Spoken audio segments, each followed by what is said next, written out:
What's the best way to bring people together? T-shirts! T-shirts. Custom T-shirts that you design online with custom ink. The fun, easy way to make shirts you'll love for your group or occasion. Custom Ink has created over 50 million shirts for families, teams, reunions, church groups, cheerleaders, companies big and small. So go online and see how easy it is to design your own shirts with Custom Ink's online design lab. Our website has tons of fonts and amazing artwork. And our team of professional inkers will make sure your shirts turn out perfectly. Order one shirt or thousands. On-time delivery is guaranteed, and we'll even ship your order absolutely free. Start designing your custom ink t-shirts today and see why 99% of our customers say they would order from us again. Visit customink.com.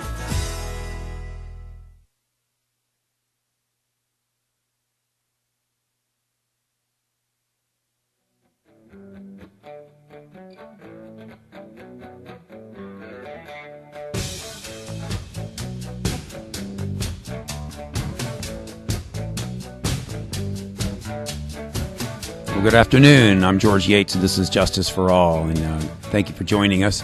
We're here on 1650 AM for the next hour, and hope you're enjoying that drive out there in the rain. I mean, it's just pretty gnarly coming in this morning or this afternoon.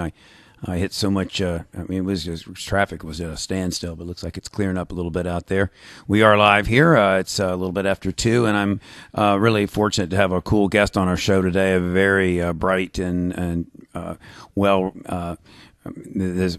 My guest today is a professor of law at Thomas Jefferson University in San Diego. Her name is Marjorie Cohn. She's actually written 2 books that we're going to discuss today.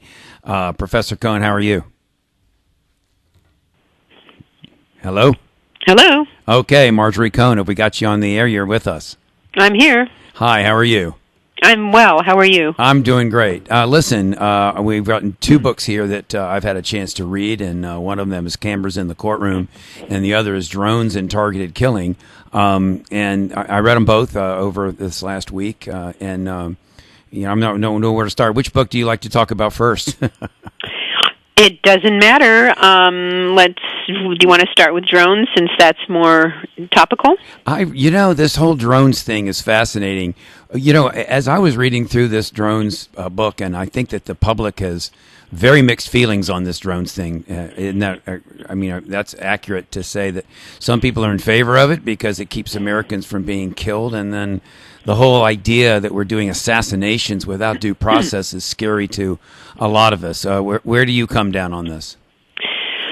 Well, I think that, first of all, by sending unmanned aircraft 7,500 miles away to kill people who have not done anything to harm the United States, it's illegal, it's immoral, and it's also ineffective. It actually is counterproductive because when people see their loved ones being killed with drones, and many, many civilians have been killed with these drone attacks. In fact, more people have died from drone attacks during Obama's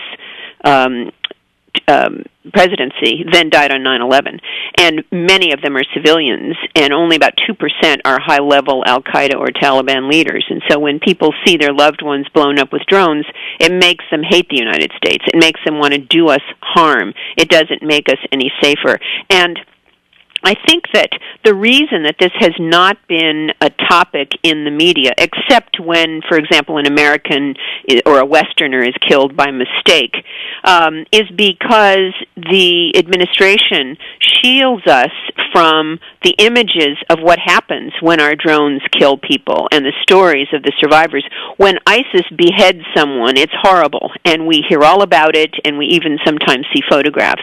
But we don't see photographs of the children who are blown up with drones, their body parts spewed all over the place. And if we did, I think we would feel much differently. Now, interestingly enough, U.S. They call them pilots, although the ones who operate the drones, although they're thousands of miles from the target. They go home to their families at night. They are not at risk because they're not on the battlefield.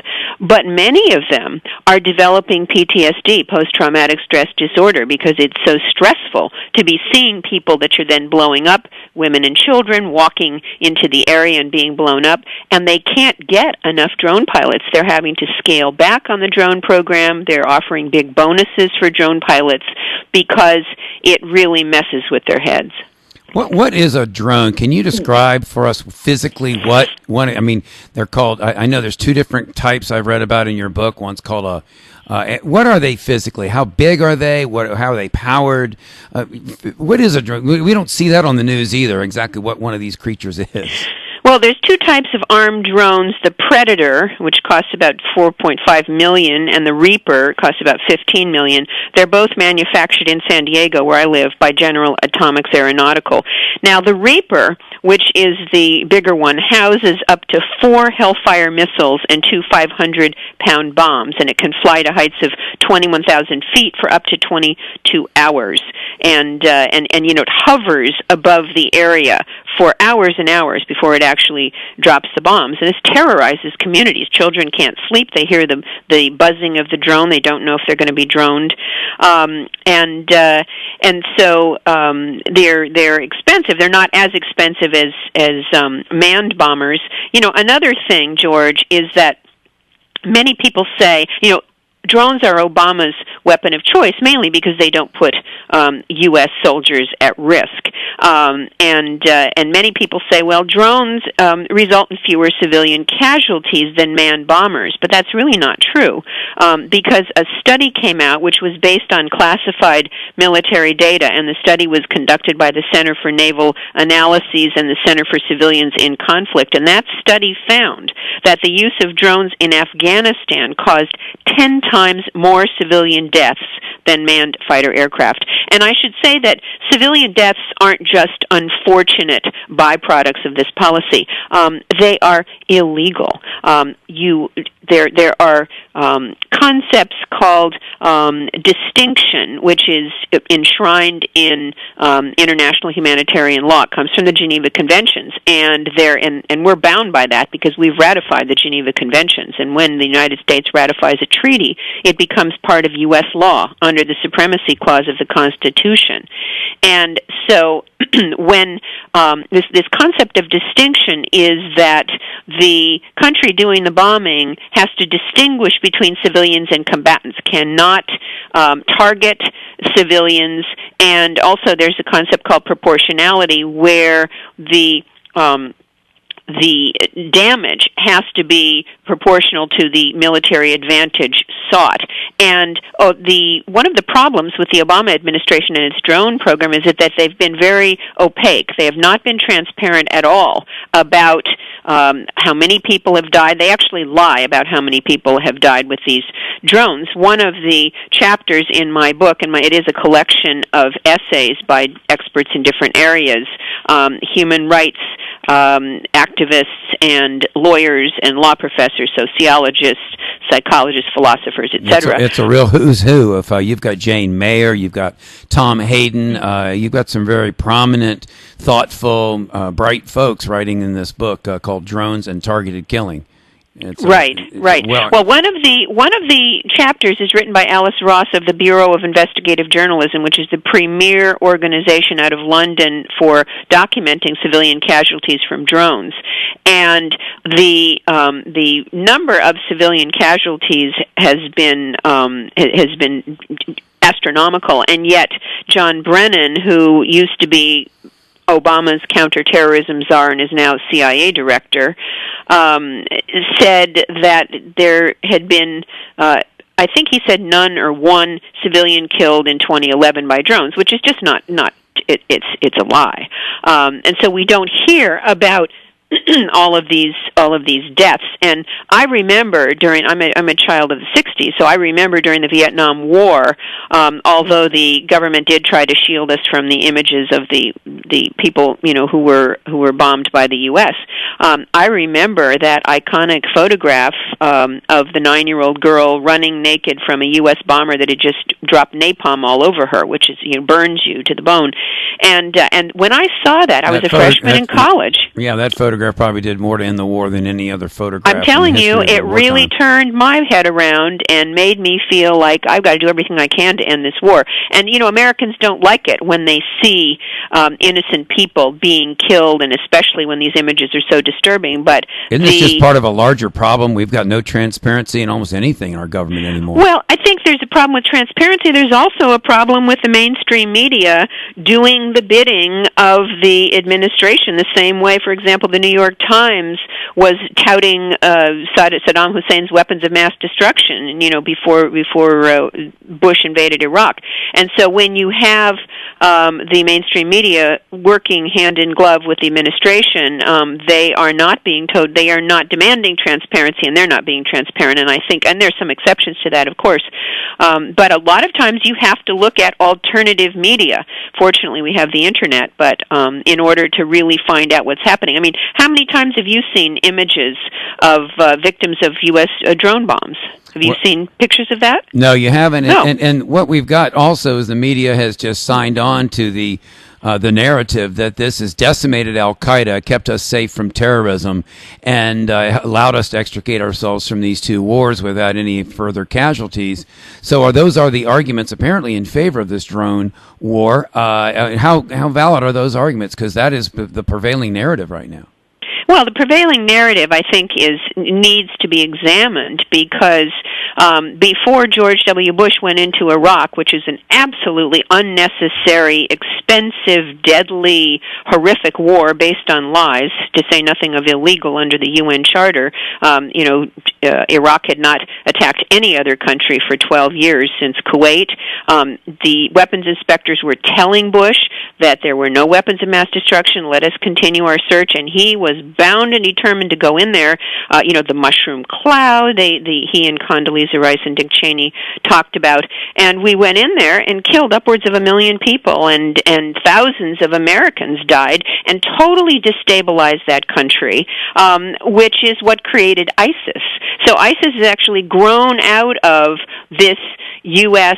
intervention, which never should have taken place, this war, and now we're dealing with ISIS. And it's like when you go to the fun zone and those frogs pop up and you step on a frog, and then another one pops up and you step on that. And this is the way that the U.S. government, Bush and now Obama, are dealing with the threat of terrorism, is by trying to declare the whole world a battlefield and kill anybody they want, anywhere they want, killing a lot of innocent people. Well, let's get to that a little bit. Isn't that how? I mean, we've got prisoners that are in Guantanamo now with no formal charges against them. They're not going on trial. We've got these assassinations that we're committing, all in the idea that we have a worldwide battlefield. How does the government, in this case our administration, justify these killings without it being a war crime? What is the legal justification for killing someone without due process, which is somewhat in contravention of our whole American ideal? I mean, we've got these. You mentioned in your book, you've got Joe Klein coming on the Morning Joe show, and when Joe mentions to him, say, about this little 4-year-old girl that dies in Pakistan or someplace from a drone strike, and Joe Klein says, well, better it be a 4-year-old girl in Pakistan than a 4-year-old American girl, as if American lives are more valuable than lives, which is how we look at American lives, and so it is a scary situation where we think that we can, kill people without due process. Where does it draw the line? You're a law professor, and you say that these strikes are illegal. Are they in fact crimes? Yes, they are crimes. Just like 9/11 was a crime against humanity. 9/11 was not an armed attack by another government on our government, and that means that not only was the Iraq war illegal, so was the Afghan war, because and a lot of people don't realize that, although as it dragged on and on and on and continues to drag on, people are very disillusioned with it, but the UN Charter, which is the grandmother of all treaties, which we are bound by, says that countries have to settle their disputes peacefully. They cannot invade other countries, attack other countries, except in self-defense. And self-defense means that you're about to be attacked. And certainly the United States was not about to be attacked when Bush went into Afghanistan, or he wouldn't have waited for 3 weeks. But the UN Charter has been violated, and so what the Obama administration is doing and is to justify his wars, his drone attacks wherever he wants, with resort to the authorization for the use of military force, or the AUMF, which Congress passed a week after 9/11. But that AUMF only authorizes the president to use necessary and appropriate force against those nations, organizations, or persons he determined planned, authorized, committed, or aided the 9/11 attacks, or harbored the people who aided them. So he's gone way beyond that. And in fact, during the Bush administration, when they got this AUMF, the Bush administration asked Congress for open-ended military authority to deter and preempt any future acts of terrorism or aggression against the United States. Congress declined. So this is also illegal under this AUMF, because the War Powers Resolution says that unless Congress declares war or passes some kind of a statute like this AUMF, the president cannot introduce troops into hostilities, indefinitely. And yet that's what Obama's doing. So Obama went to Congress and said, why don't you give me a new AUMF that covers ISIS? Congress, can't agree on anything.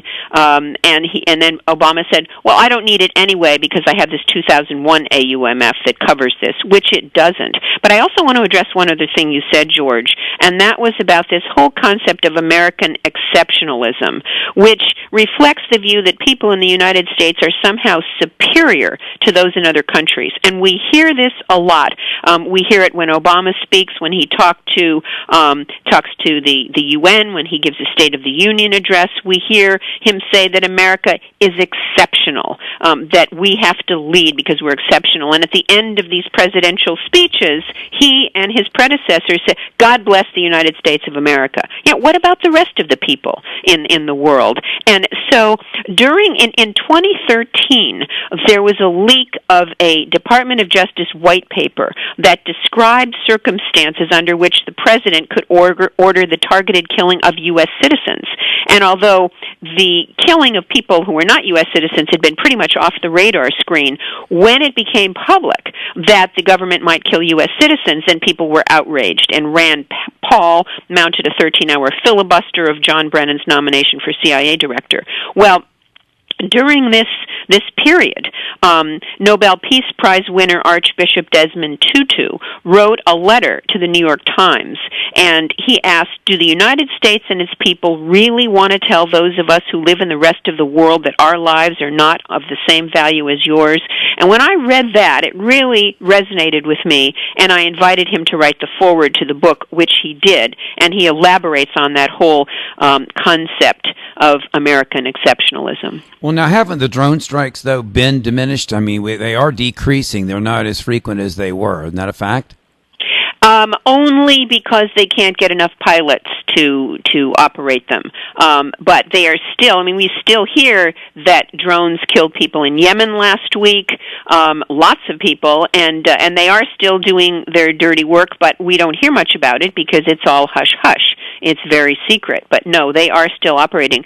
There's a movie that people should see if it comes around.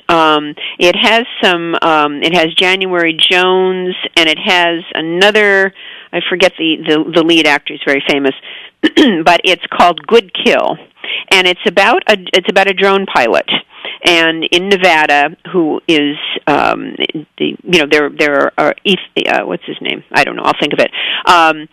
Ethan Hawke. He's the lead, and he is he goes to work every day, and then he goes home to his family, and he goes to work, and you can see the faces of the people who are going to be killed, and he's killing people. He's not sure they're the right people. He's killing people who are women and children who come into the drone strike area, and it shows how it just really takes its toll on him, and the title "Good Kill" comes from the line when there are several people in the room there in the trailer, in Nevada.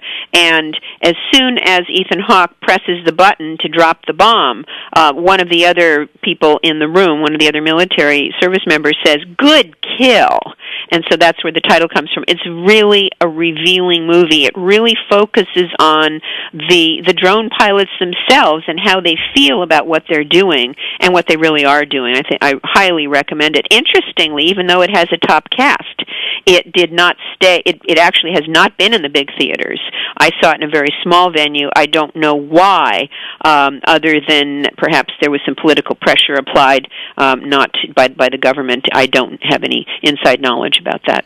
Well, this authorization on the use of military force, then, is the only legal justification for using drones, according to your analysis. And that means that every drone attack, in order for it to be legal, is really nothing more than retaliation against whoever might have authorized the attacks of 9/11 and 2001. So you mean to tell me that the attacks in Yemen last week were directly related to the attacks of 2001? Is that what you're saying, in order for it to be legal? Well, under this authorization for the use of military force, which I read to you, it's very clear. It only applies to people involved with the 9/11 attacks, and Congress specifically rejected the Bush administration's request for authority, open-ended authority, to deter and preempt future acts of terrorism. So what I'm saying is it's illegal under the AUMF. And also, you mentioned due process a couple of times, which is very important. Due process is not just something in the U.S. Constitution. It's also a concept in international law, in the International Covenant on Civil and Political Rights. Due process means that before you kill someone, you have to arrest them, tell them what charges are against them, give them an opportunity to respond, and give them a fair trial. That's due process. It's basic. It's basic to our Constitution. It's basic to international law.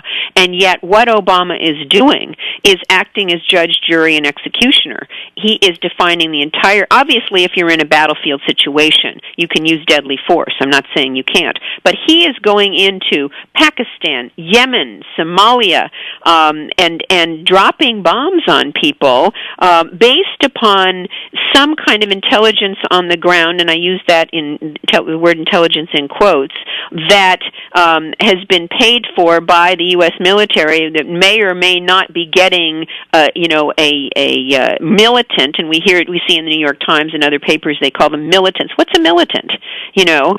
I feel very militantly about certain things, like my garden. Does that make me a militant? Or so-called terrorists, and in fact, as I said, they only get about 2% of the really high-level people, and so he's making the whole world he's declaring the whole world a battlefield. There's no due process. Obama sits down on Terror Tuesdays with John Brennan, and they go through the kill list. This was all revealed by the New York Times, to identify who's going to be assassinated that week.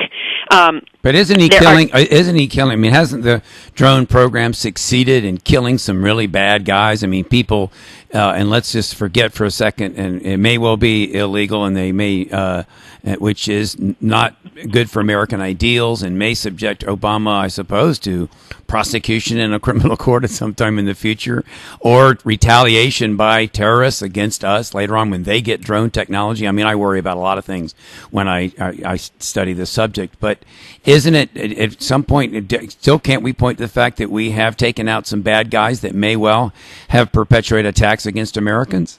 May well. That guy who looks suspicious walking down my street may well rob a bank. He looks suspicious. The way he's dressed, the color of his skin. That's not the way that you conduct. That's not the way to run a country. That's not the way to run a police department. And think of the blowback. Think of all of the terrorists that we're creating who hate the United States when they see what we're doing there. I wanted just to describe two different types of drone attacks. We just have Obama we have 1 minute before our break, so go ahead. One is personality strikes, which target individuals, and signature strikes, which target people who are in suspicious areas. They don't even know who they're killing with these signature strikes. They're called crowd killings, and so it's really kind of like a bunch of Keystone cops. And there has been talk about taking it away from the CIA and moving it to the Department of Defense. Although I think that they should stop this drone program completely because of the kind of weapon it is and what it's doing. But the CIA, can we trust them? I mean, look what they did with the torture program.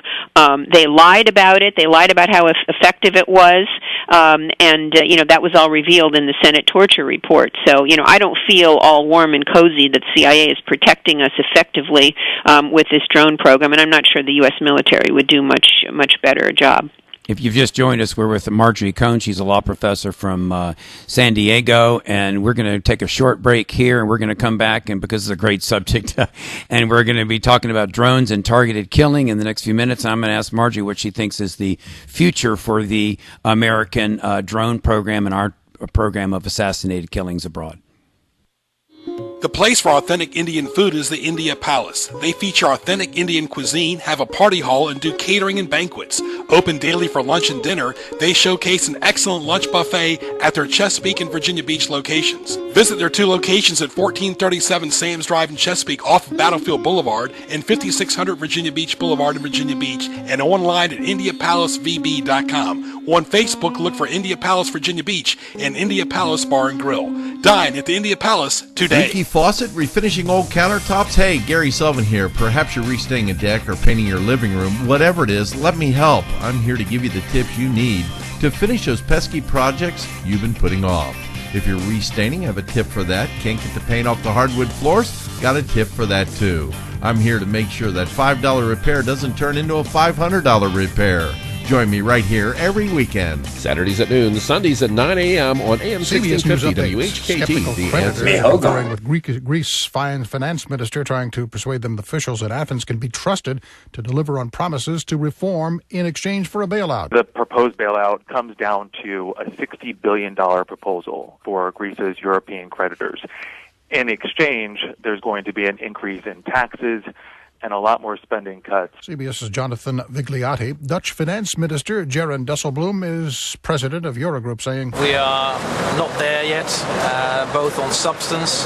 There is still a lot of criticism on the proposals, on the reform side, on the fiscal side, and there is, of course, a major issue of trust." This Greek woman, through an interpreter, says the situation is not the fault of the people and they're fed up. Stop the blackmailing from Europe. We want to live with dignity, like all the Europeans, like all the world. CBS News Update, I'm Gary Nunn.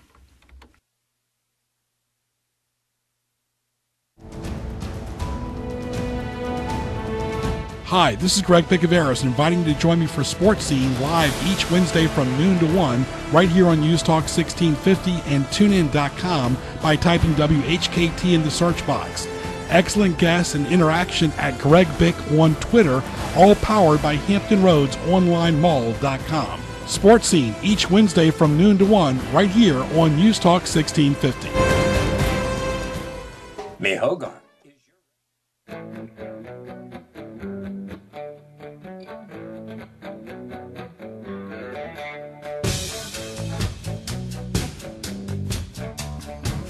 Okay, we're back with our last 30 minutes of Justice for All. I'm George Yates, and I'm here with Marjorie Cohn. We're discussing her book, Drones and Targeted Killing.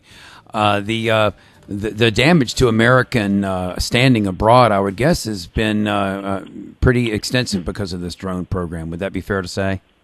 Yes, it is fair to say. Although I have to say that the United States is now going to be exporting these armed drones, selling them to other countries. There's currently a global market for about $6 billion a year for these armed drones.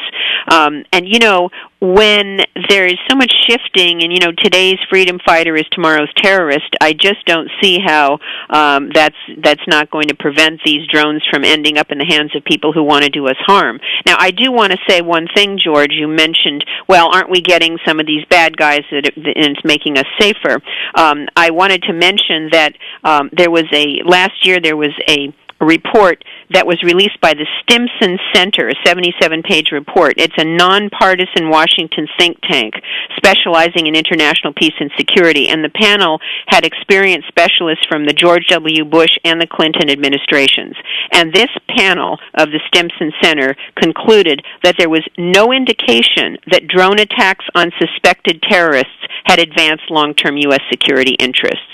And I think that that's really telling, because the excuse for this drone program is it's making us safer, and in fact it's not making us safer. It's making us less safe. It's making us more vulnerable to terrorism when people see their loved ones being killed. And the Obama administration does what's called a double tap.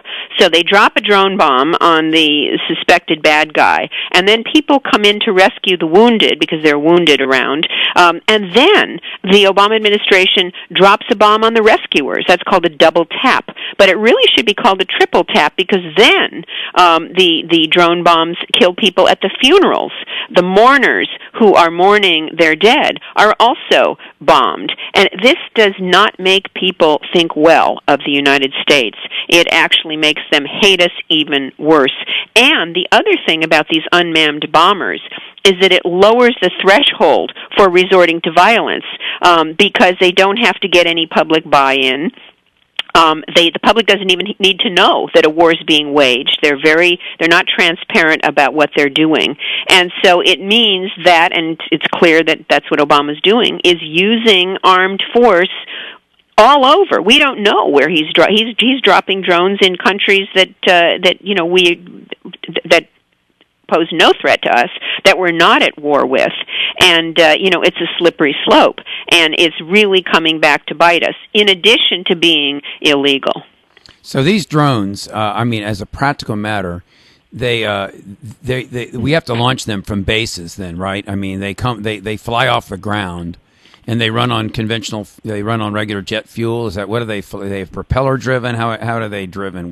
They're jets, and they come from Hancock Air Force Base in New York. They come from Nevada, not far from Las Vegas, and then they travel, thousands of miles away, 7,500 miles from Nevada, and I'd say 4,500 to 5,000 miles from the East Coast. But the next iteration of these drones is something that I don't think people have heard about. They're called Lethal Automated Robot Systems, LARS, and they are completely automated. There isn't even a pilot that decides when the bomb should be released. And so the computer itself decides who, when, and where to target. It's the worst dream of science fiction writers from years ago. I mean, this is the kind of thing that we used to read about, and this is actually happening, and it's really concerning the United States. I mean, there have been several special rapporteurs on extrajudicial killing. Extrajudicial means outside of any judicial process. That are really, they're concerned about drones in general. They're particularly concerned about these LARS, Lethal Automated Robot Systems, because, look at the bad job that pilots are doing with identifying the, quote, bad guys, unquote, and killing all these civilians. What is a completely automated computer going to be doing? It really is more science fiction-y and disturbing than I think anything we've seen so far. Well, how is this robot going to identify its target if it doesn't have a human looking through a camera, making sure that it's getting the right subject? That's the question. I have no idea. I guess it's pre-programmed, but how do they distinguish? In the film Good Kill, there's a 10-second lag between the point in time where the pilot presses the button to release the bomb and the bomb actually releases. And during those 10 seconds, people walk into the area, women and children, and you can see it. And so if that's the case when you have human operators, how is the computer going to sense, how is the computer going to distinguish between a so-called terrorist and a civilian? I don't see it. Well, and you discuss, there's an article in one of these essays in your book, Drones and Targeted Killing. If you just joined us, I'm with Marjorie Cohn, and we're discussing drones and the legal, moral, and geopolitical issues around this. this system of killing that we've been instituting. You're saying that when you've got these drone pilots that are actually looking at their targets for minutes at a time, and they develop, I guess, some kind of I don't hate to say it, but a relationship with their target a little bit, and then they have to kill them. And you're saying that this is causing some post-traumatic stress disorder in some of these pilots, because it's not like they're just pulling the trigger on somebody that's over the hill and killing them. They're killing somebody they're actually watching. They might even be interacting with their spouse or one of their children or something right before they pull the trigger. Exactly. And not only that, but also these pilots aren't really sure that they're getting the bad guys. And that's even worse in many ways.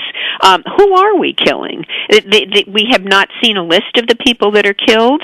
There have been some U.S. citizens killed. Anwar al-Awlaki, one of the essays in the book is written by Pardis Kabraye of the Center for Constitutional Rights in New York, and she worked on the case where CCR sued the Obama administration on behalf of Anwar al-Awlaki's father, who found out that his son Anwar al-Awlaki, a U.S. citizen, was on a kill list, and he was trying to prevent that kill from taking place.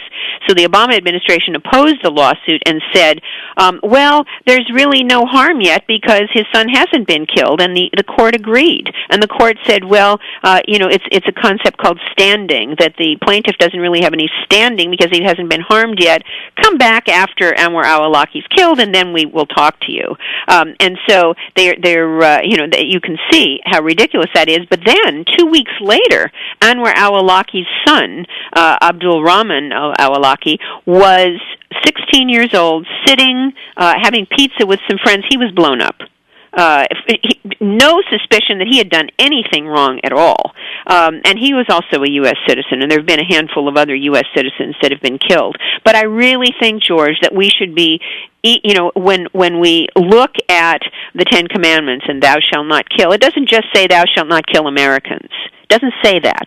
It says thou shalt not kill, and that means that human life is precious, in addition to being there is a human right to life that is enshrined in these treaties, and that means you don't take it lightly. You don't just go in and say, well, somebody looks suspicious, I'm going to blow them away. We don't do that. When police officers do that in our inner cities, we're outraged by that. Well, he looked at me the wrong way. He was selling some cigarettes illegally. Well, he was black. I was scared of him. Though that's not the basis for killing someone. That doesn't comply with due process. That's not what we're about as a country. And yet, our president, in an opaque way, completely untransparent, is killing thousands of people, thousands of miles away. We don't know who they're killing, and we don't know what the circumstances are, and it's illegal, and it's immoral, and it makes us less safe. Doesn't this whole drone killing program, in the larger sense, create a real problem going forward when other people can get a hold of these drones?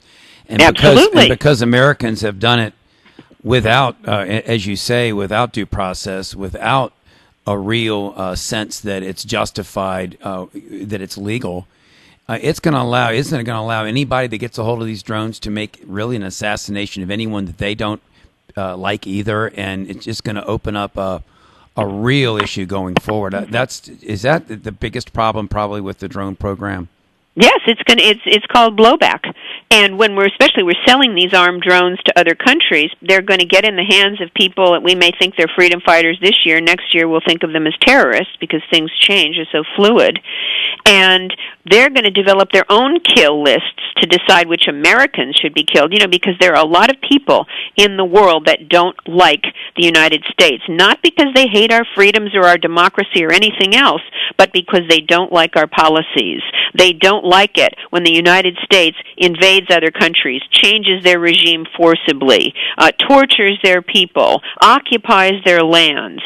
People don't appreciate that, and people all over the world are resenting us for what we're doing. And unless and until we have a complete reexamination of our foreign policy, we have, I think it's now up to 900 military bases in foreign countries. Why do we have to have a military base in every country? There's just no reason for it, and also, this is a whole other topic. Obama's playing with fire here in taking on Russia and the sanctions, and Russia has lots of nuclear weapons.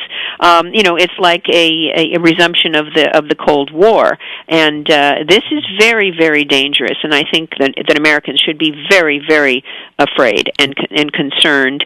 And what people need to do, and this is the duty of a citizen in a democracy, is to make your voices heard in any way you can. One thing, Congress is dysfunctional, but one thing congresspersons do is respond to their constituents. And if you make clear to your congresspersons that you don't like this policy, and you call them and you email them and you demonstrate against them and write letters to the editor and write op-eds, then they're going to catch on. And also the White House as well needs to be the recipient of these communications. It's not difficult, George, to get a letter to the editor published. You can get it published in your local newspaper. You find a news article or an editorial, peg it to that, keep it under 150 words, and if your letter doesn't get in, they count the number of letters from different points of view, and you'll help other letters from that same perspective get in. And so people really ought to be taking the bull by the horns and saying, we are not going to allow our government to continue to do this in our name. It's illegal, it's immoral, and it's making us less safe. Well, the imperial presidency of Barack Obama is, that's definitely what we've got here, is a president who's basically got his own little kill force. They report directly to him and John Brennan, and they have these kill lists, as you say, Kill Tuesdays.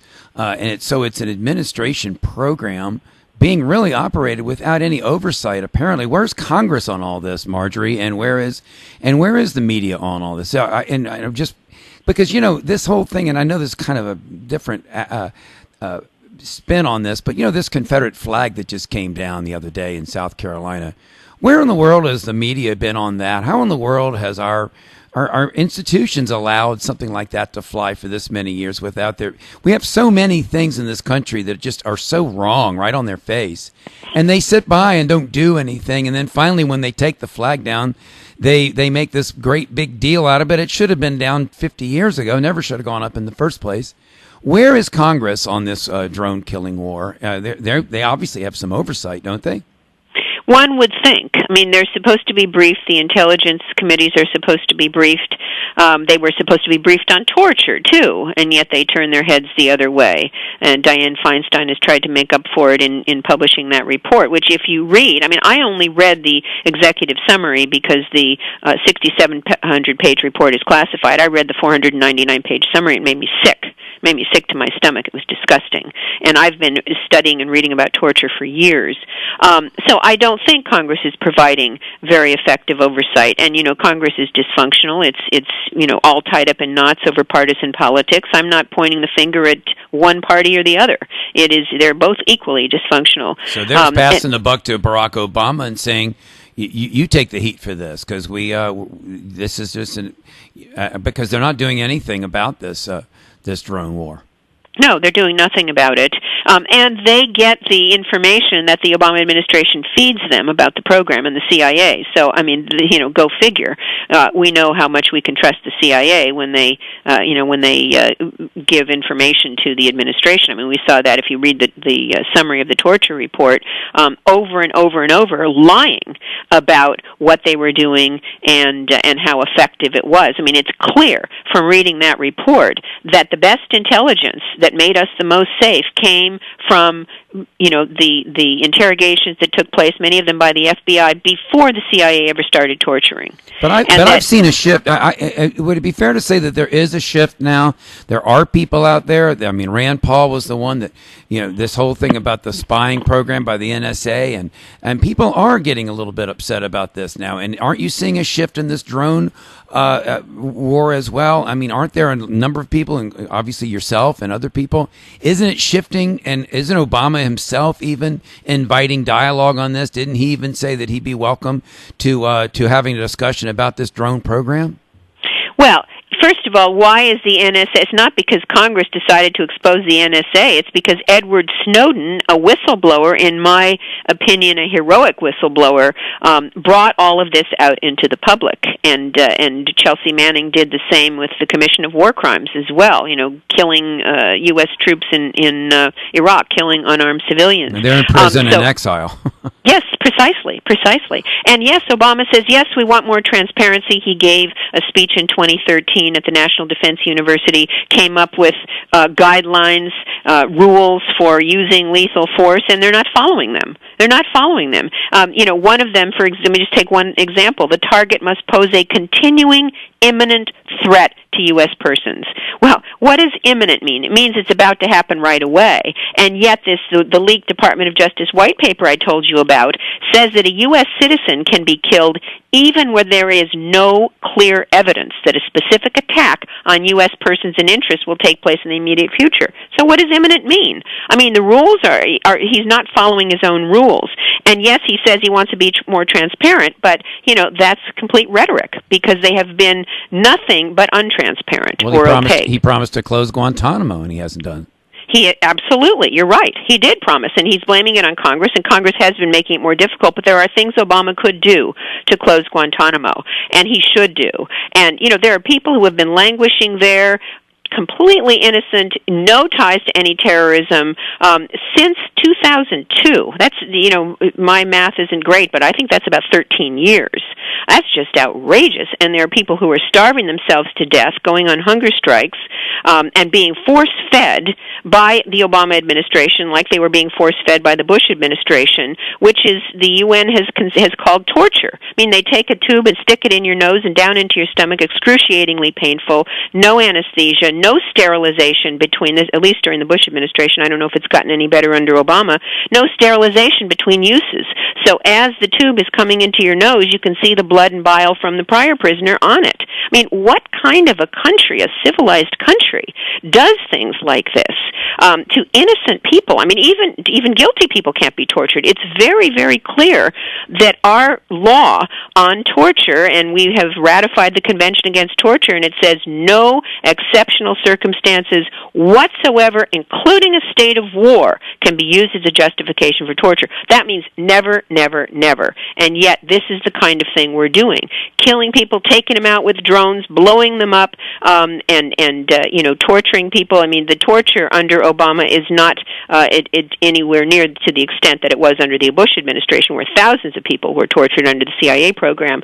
But the force feeding at Guantanamo is a form of torture, and that is proceeding under the Obama administration. You said earlier that the drone program has been determined by an independent study to be ineffective, yet it still goes on. And we've just got a few minutes, and I know that we went through. I knew this would be a fast hour, Marjorie. When we come down on balance about this drone program, if in fact we were to stop it altogether, what's the alternative? How do we protect ourselves? And what is the future of this drone program going forward, in your opinion? Well, the way we protect ourselves is to settle disputes peacefully instead of invading other countries, like Obama invaded Libya in 2011, kicked out Gaddafi, and changed the regime forcibly, whereas the UN resolution said, first, try for a ceasefire, try for a peaceful resolution. He doesn't do that, and neither did his predecessors. They don't do that. Their default solution for everything, even things that are not a problem, is the use of force, is killing. And as long as we have that mentality, and as long as we feel like, the world is our oyster, and we have to keep it free for foreign investment, and we can bomb or torture any country we want, bomb any country we want, kill the people, torture their people, then this is not going to change. Then, if it's not a drone, it'll be some other weapon. And so we need a complete reanalysis of our foreign policy. I see drones are not going away. You asked me about the future of drones. They're not going away. And that's because they can kill people without Americans, with no sacrifice at all. I mean, by Americans. And I am not saying that Americans should be killed. Far from it. But I remember during World War, well, I don't remember really, but I've read about World Wars I and II, where there was this shared sacrifice, where when we went to war, the American people really got behind it.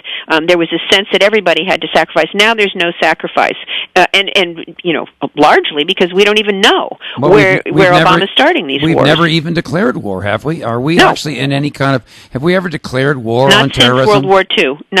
Not since World War II has Congress declared war, which is required by the Constitution. But under the guise of the so-called global war on terror, Bush shredded the Constitution, and Obama continues to do the same thing, although he doesn't use this phrase war on terror. But, war on terror, that's a misnomer. Terrorism is a tactic. It's not an enemy. You don't declare war on a tactic. And yet, under the guise of this so-called war on terror, our Constitution is a shadow of what it once was, and we are no more safe than we were. We're actually less safe because of the blowback from these policies.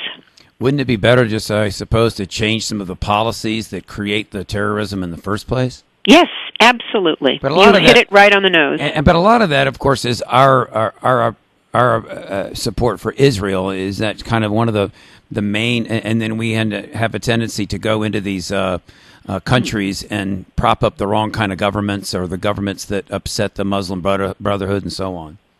Well, speaking of Israel, and there is a piece that I wrote that was published on Huffington Post a couple of days ago, and it's called 1 Year After Gaza Massacre, UN Exposes War Crimes. People might want to read that. But, and this is a longer discussion, but the Christian Zionists, there are a lot of Christians who are very supportive of Israel, and they read the scripture as saying that, Jesus will not come back to Jerusalem unless until the temple is rebuilt, and that's where a lot, the Temple Mount, which is where the Christians and the Jews and the Muslims all claim, is where the temple should be rebuilt. And the Christian Zionists don't think that it's as likely that the temple will be rebuilt if it stays in Muslim hands, but it will if it's in Jewish hands. Now, once Jesus comes back, they say, then the Jews will all convert to Christianity. Either that or they'll be killed. And a lot of Jews don't understand this. And so that drives our policy. That and the fact that Israel is friendly to the United States in the midst of a very volatile region means that every single president in the recent past, including Obama, will not stand up to Israel, will not stop giving Israel $3 billion a year and propping up Israel. When Israel builds illegal settlements, making a two-state solution virtually impossible. They say, and Bush did this too. They say, well, shame on you. You shouldn't be building these illegal settlements. And Israel says, what? And the U.S. backs down and says, well, we didn't really mean it. And there's tremendous money in the Israel lobby, AIPAC. Obama did try to stand up to Netanyahu this last year, and look what happened there. I mean, Congress gives him a forum because Obama's tried to stand up to some of these problems. But that was really kind of cosmetic, because Obama is still financing Israel's military. It has a huge military. It has nuclear weapons, and yet when Israel, people should really read the facts about in this UN report that I reported on about what happened in Gaza last year. Over 2,000 civilians were killed. Gaza was practically leveled, and I also incorporate in that article testimonies from 66 Israeli Defense Force soldiers who fought in that war last summer, and they give testimonies anonymously, but they're all the way up, officers all the way up to, I think, major, and they talk about where they're from, and they give testimony about what they did. There were no rules of engagement. Soldiers could shoot at anything they wanted, anybody they wanted. A lot of racism laced throughout, and just the devastation that they discuss. And this is from the mouths of Israeli Defense Force soldiers who fought last year in Gaza. This is not just the UN, because I know a lot of people poo-poo the UN, but the UN did incorporate some of this testimony in their report. But as long as and there's tremendous resentment against the U.S. Policy in Israel among the countries in the Middle East, and that also makes those people want to harm us even more. One more thing I want to mention. After 9/11, when Osama bin Laden had not yet claimed responsibility for it, but it was pretty much common knowledge that he was behind it. And so I thought, how can 19 men, 15 of whom, by the way, came from Saudi Arabia, our great ally. How can 19 men commit suicide and take 3,000 innocents with them? What motivated them? Why do they hate us so much? And so I decided to read what Osama bin Laden wrote, and I'm no fan of Osama bin Laden, but there were three things that really irked him. Number one was the stationing of what he called the foreign infidels in the holy sites of Islam, Mecca and Medina in Saudi Arabia. There were U.S. troops there. He hated that, and in fact, Bush took those troops out and moved them to Iraq. The second thing was under Clinton, during the 90s, the sanctions against Iraq resulted in the deaths of 1 million people, half of them children. And the third thing that Osama bin Laden mentioned was Israel's treatment of the Palestinians. And so, I'm no fan of Osama bin Laden, but if we really want to be safe from terrorism, we've got to do an honest, really honest, hard analysis of our foreign policy and how it's affecting people in other countries while not really making us much safer. And if we do want to be safe, we're going to have to really revamp that foreign policy, and that's not going to happen in the near future, I'm afraid. Well, we'll have to leave it right there. Boy, it's been a fast hour. Thank you for Marjorie Cohn. The book is Drones and Targeted Killing, Legal, Moral, and Geopolitical Issues. And it was great having you on the show, Marjorie. You're going to have to come on another time. We'll talk about the cameras in the courtroom book. I knew this would take us the full hour. Okay. Sounds great, George. Thanks so much for having me. All right. Thank you again to Marjorie Cohn. Take care. Bye-bye. And that will do it for our show this week. Please join us again next week. I'm George Yates. This is Justice for All, and every week I try to bring on somebody really smart like that who can educate me and on these real issues about these topics of the day. And I don't think there's anything more serious going on in the world today than our program of assassination around the world with our drones, and it's a pretty topical subject, and maybe if you did listen to our show today and you feel strongly about it, maybe you should write in letters if you feel that you need to do something like that and let your opinion be heard. Come back and listen to us again. I'm George Yates. This is Justice for All. We'll see you again next Saturday.